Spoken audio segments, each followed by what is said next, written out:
Assalamualaikum warahmatullahi wabarakatuh. Kembali lagi di pelajaran sejarah Indonesia.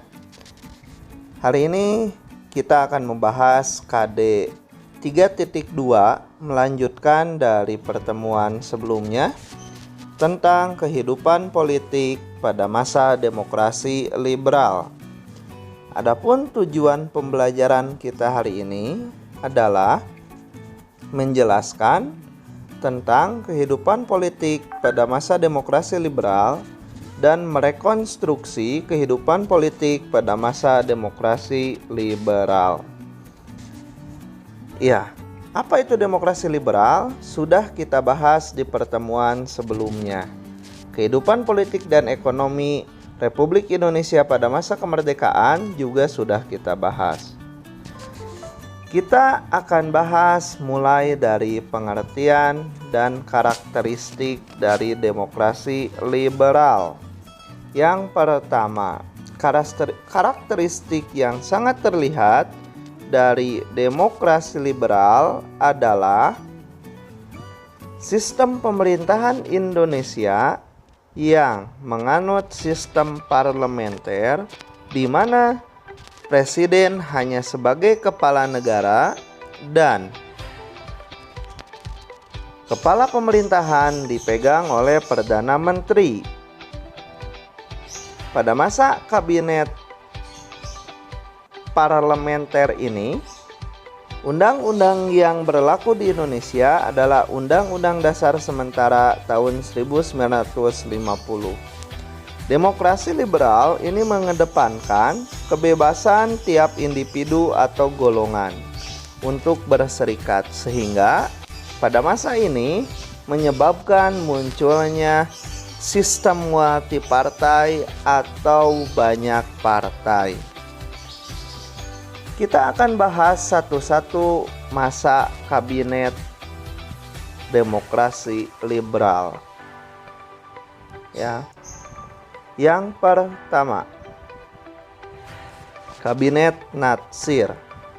Pada masa Natsir, ini merupakan kabinet pertama pada masa liberal yang pada waktu itu Kabinet Natsir menitik beratkan pada perjuangan masalah Irian Barat yang belum selesai dibahas pada masa perjanjian KMB.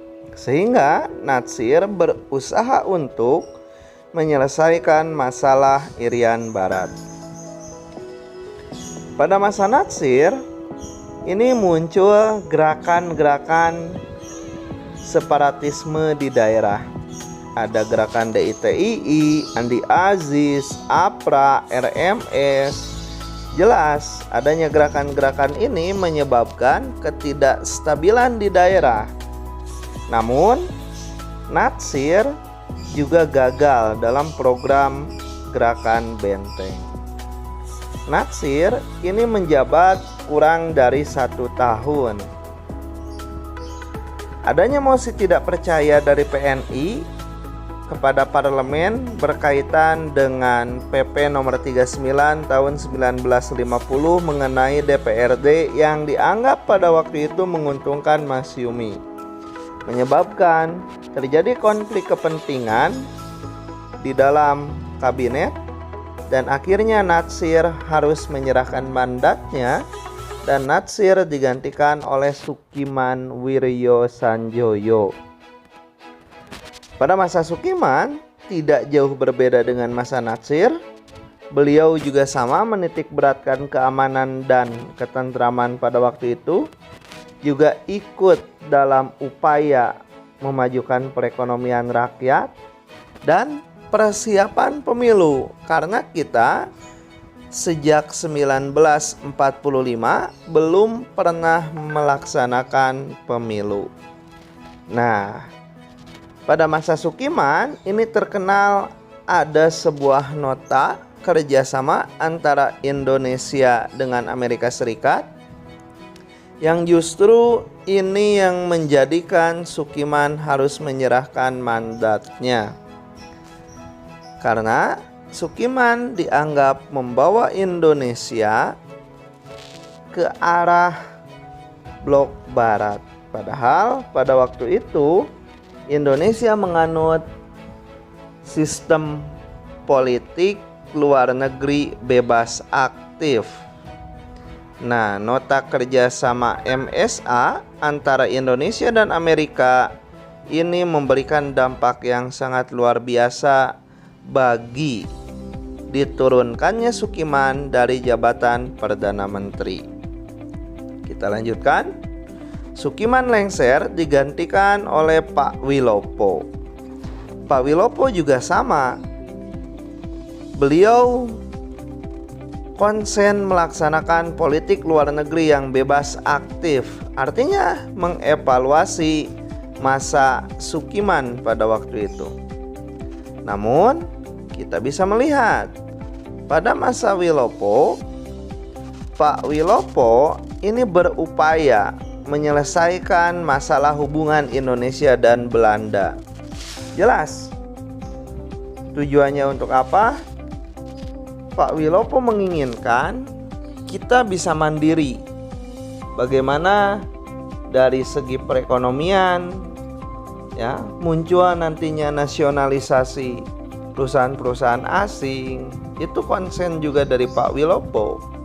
Namun pada masa Wilopo kita mengalami krisis ekonomi.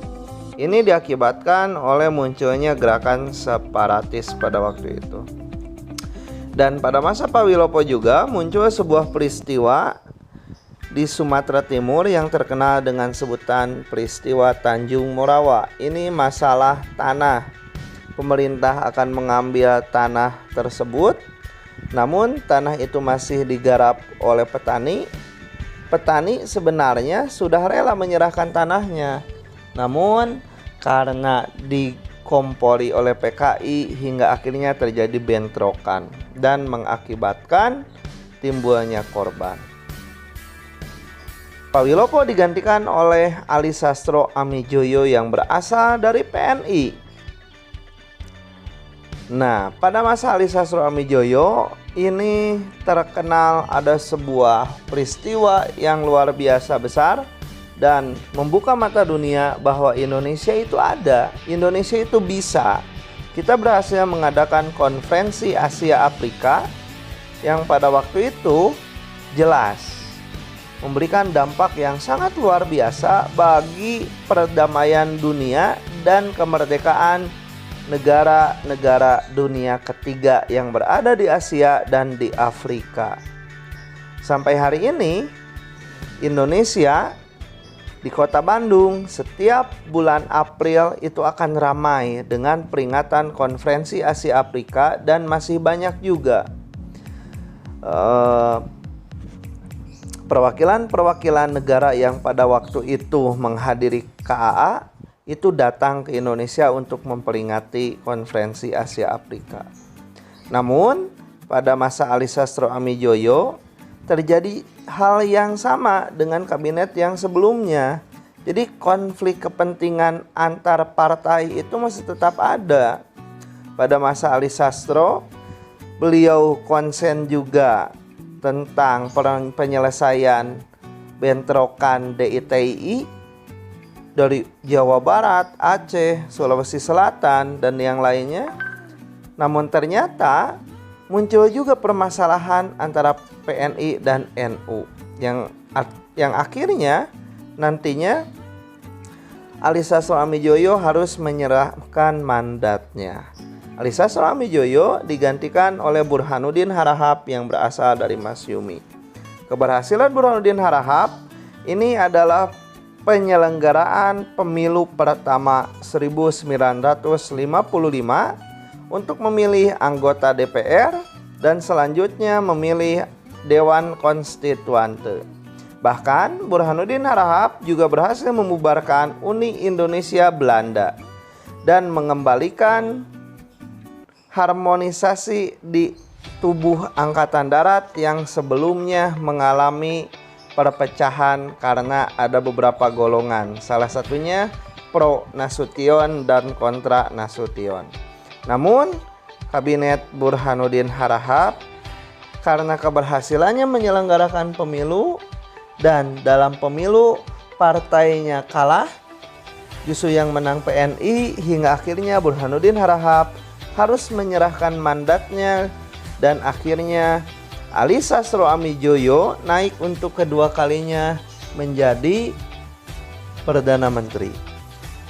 Pada masa kabinet Ali Sastro Amijoyo yang kedua, beliau berupaya memperjuangkan Irian Barat dan beliau berupaya untuk mewujudkan perekonomian ekonomi kolonial diubah menjadi ekonomi nasional pada waktu itu, dan beliau secara tegas melakukan pembatalan KMB karena masalah Irian Barat yang belum kunjung tuntas pada waktu itu. Namun masa Ali Sastro Amijoyo ini ternyata ditandai juga masalah hambatannya adalah kekacauan di daerah yang semakin menguat.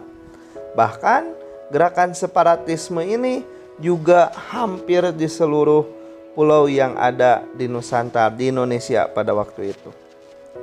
Ali Sastro Amijoyo harus menyerahkan mandatnya dan akhirnya dipilihlah Juanda sebagai Perdana Menteri dan membentuk kabinet yang diberi nama Second Kabinet yang berisi tokoh-tokoh ahli pada waktu itu. Ya, dapat kita bayangkan bagaimana pada waktu itu kehidupan politiknya sangat-sangat memprihatinkan. Ya, dibentuk dari partai masih berkonflik. PNI yang naik, Masyumi yang jadi oposisinya. Masyumi naik, PNI yang menjadi oposisinya. Dipilih berdasarkan partai pemenang pemilu, masih bermasalah juga. Hingga akhirnya timbullah sebuah keputusan, kabinet ini diisi oleh tokoh-tokoh ahli pada waktu itu. Dan hasilnya luar biasa. Pada masa kabinet Juanda, beliau berhasil membuat sebuah kebijakan dan ternyata kebijakan ini sampai hari ini memberikan dampak yang sangat luar biasa, yaitu adanya batas wilayah laut Indonesia yang kita kenal dengan sebutan Zona Ekonomi Eksklusif atau ZEE. Nah, itulah kehidupan politik yang diwarnai dengan pergantian kabinet pada masa demokrasi liberal. Selanjutnya kita akan bahas pemilu 1955.